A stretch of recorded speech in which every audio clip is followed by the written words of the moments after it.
And so today is the 5th of April, and with that we have 5 more stages to tackle on the gates of Oblivion Senkaimon Tower. In this case, we're going to stage 75, and with that we get another copy of Chad. Now, if you make it to stage 75, you would have already received all the Chads by now, but we are starting to get duplicates of one Chad in any given attribute. I'm still holding it on mine. I'm not sure what attribute I want to work on right now, but Chad is literally like the best link in the entire game, so getting dupes of him and transcending him wouldn't really be the worst idea to do. You're always going to use Chad as a link, so if you can give any character extra stats, that would never be a bad thing. But starting off, we have stage 71. Let's check it out. So stage 71 is a rank affiliation only, 5 times heart attribute damage, and killer effect is ×3. We are going against holo enemies, so this quest in particular was designed for someone like Tesla. Now, there are quite a few optional characters you can use here. This Findor, for example, actually meets all the requirements. He wouldn't be too bad. Could even use this Loopy. He also gets all the buffs here. But if I'm being honest, I kind of want to use Cian. I haven't used him in quite a bit. Unfortunately, the character itself didn't really age the best. But to be fair, any character released between 1000 year but around 15 and 16, you know, it's going to be very hard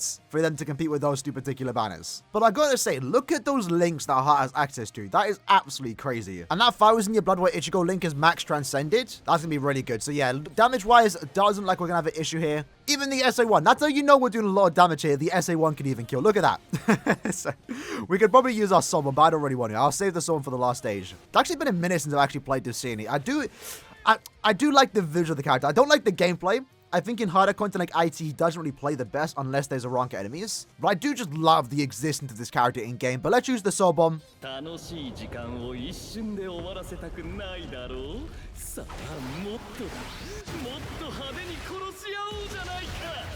Beautiful. There we go. Very easy stage. Wow, I didn't think we'd be finishing it that quick. I mean, to be fair, usually these stages aren't super difficult, but still. That could have been like a sub 10 second clear time if we really wanted to go for it. Lucky for us though, we aren't being timed, at least on our overall profile, so I'm not trying to speedrun any towers right now. But we will be doing some live Senkaimon speedrunning. I was supposed to do it today, but we're going to save that till the weekend. So I hope to see you lads there. Next up though, stage 72 is range resistance, so we want to bring a melee character, a rank damage ×3, killer effect ×8. We are going against Soripers, or more so captains. This stage in particular was of course designed for Abirama. I don't have him, but it's going to be super easy to fulfill this requirement, because we can just bring a ranker with Sorpa Killer, and I'm pretty sure there is quite a few out there. Is there any mind ones?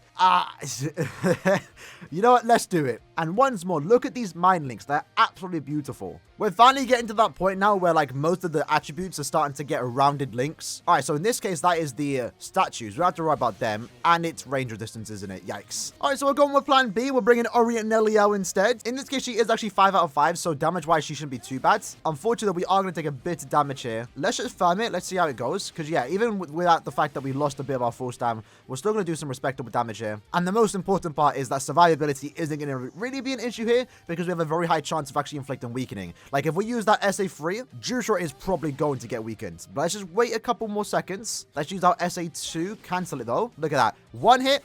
He went down. And with that, we were able to survive the Soul Bomb, so not too bad. SA2 into the lunge. Lovely. And there we go. Jusha goes down. And now we get to highlight the most important aspect of this particular Nelio is, of course, the Soul Bomb. Yamamoto, I'm going to have to put you down. 私の剣技に見とれるといいわ。I would like to think Caleb definitely peaked with that Soul Bomb. My god. Kind of wish she came out nowadays, you know. Like, she kind of got wasted being a mid-month character back in, like, 2020. If they released this banner nowadays, or as an end-of-month banner, I wouldn't be opposed to it. With better skills and strong attacks, I'd be down for it. Next up, though, stage 73, there's going to be freeze pulls, speed attribute damage ×3, killer effect ×5. In this case, we're going against Soripers. Who is this stage designed for? Tensor. It's designed for Tensor. I ain't got Tensor. But speed Soriper Killer is super easy to fulfill. What characters can we actually use? We can use a lot. But you know what? Since he's here, let's bring Confio Mode Aaroniero. And I think my Aaroniero has been actually built up for Senkaimon usage, because I believe we did use him in a previous Senkaimon tower. But he's surprisingly been quite useful for Senkaimon stages, I'm not going to lie. Obviously, being a rank or a Spada adds a bit more extra usability from his Senkaimon, because it's still somewhat a rare-ish affiliation combo, I guess. But you know what? I'm never opposed to using Aaroniero. Resurrection should hopefully be coming up maybe later this year, maybe early next year. Have no idea what they could give him, but if they give him Havoc, I'll be perfectly happy. Even more damage, I'll be okay with it. But here we go, into Kenpachi. Let's use the Soul Bomb.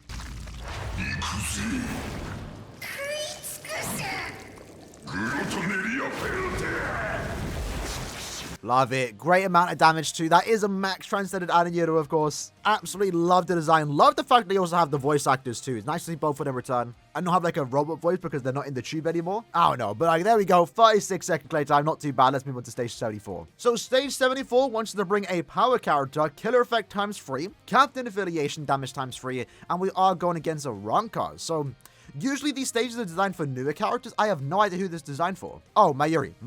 Okay, that makes sense. I was thinking it was designed for the Ishin because the last one was designed for Tensa. Obviously, I don't have Mayuri on this particular account. On my old, I do them. But a captain power character with Aurora is super easy to fulfill. We don't even really need to care about the captain aspect. We can just bring a power character. You know what? We're going to bring Soifon. She's max transcended. She doesn't get the 3 times killer effect, but she is getting the most important buff, the captain damage times 3. And I like me Soifon, so let's bring her out.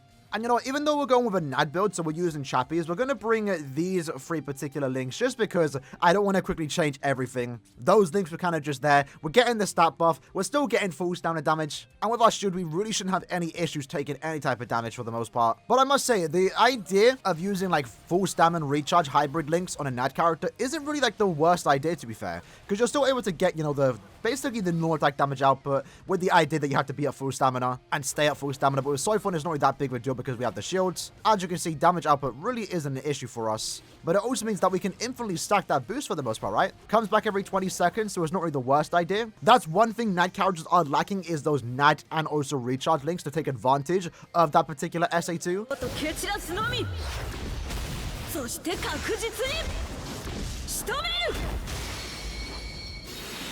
There we go. Beautiful. Soul Bomb goes off. Zappler goes down. Because, yeah, overall, you know, NAD characters, most NAD characters, especially the good ones for end of month, usually come out with a good SA2, like a boost or a barrier. But obviously, in gameplay, you rarely ever give recharge links because NAD and recharge links don't exist. There's like 1 or 2 out there. But being able to get like a high NAD damage output and also get the built-in recharge so you can stack that utility SA2 is a really cool, interesting way to play the game. Unfortunately, you can't really do that because those links don't exist and you're kind of resorted to using the full stamina recharge links, which in this particular case worked out quite well. Alright, so now we're on to the final stage, stage 75, insta-kill. So I believe we have to avoid the traps. Technique damage times 2, killer effect times 10. We are going against no affiliation enemies. This quest in particular was designed for the newly Gin. We do not have Gin, so we're going to use our next best option, and that, of course, is our Bakichigo. He is max transcendent, so I'm pretty confident that we are basically going to be one-shotting every single boss here. So nice little easy stage to end up this particular video, right? So yeah, there's a lot of instant kill traps here. How short is it? 5 seconds? Ah, that's too easy. Honestly, it should be, whoa, not an issue for us. Honestly, if they wanted to make it a bit more difficult, probably put it at 1 second. If you stand it, you should instantly die. But we haven't seen these return in quite some time. Too easy again, unfortunate for you lads. There we go, 14 seconds in. We're on to the final stage. Let's finish up with the Soul Bomb.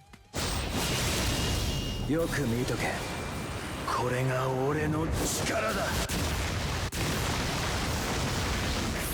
Yoruichi goes down. With that, stage 75 is done. Oh, but Ichigo is sealed though, so I have to be careful now. But if I ever need him sometime in the future, I can always just come back and clear with another character. And it does appear that's our second duplicate now, so we're just going to be waiting. I'm going to wait till I get 4 of them before I decide to use any of these tickets. Because maybe by that point in time, once I do collect the 4th character, the 4th ticket more so, maybe there's a particular character that I want to max out or have the best link for. So I'm not really sure right now what attribute I want to invest in. So I'm going to wait until I have all 4 of them. But for those that stuck around to the end, I appreciate you watching the whole video. Let's finish up with 50 soul tickets or summon tickets more so. Hopefully we can get a 5-star here. Hoping for free. Well, I'm going to do 50 though because I'm still saving for the anniversary. Don't want to use the hundreds. This does appear to be a 5-star. Yes, it is. So what are we getting? Can we get an Aizen Fake Out on 50 tickets? We got a Suki. So at least there's 2 there. Not too bad. But really cool if I can get some of the newer and cooler premiums. Who are we getting though? We got Baragon. Okay, that's the OG one, right? That's the Mind one. Okay, still technically OG. Next up though, what are we getting?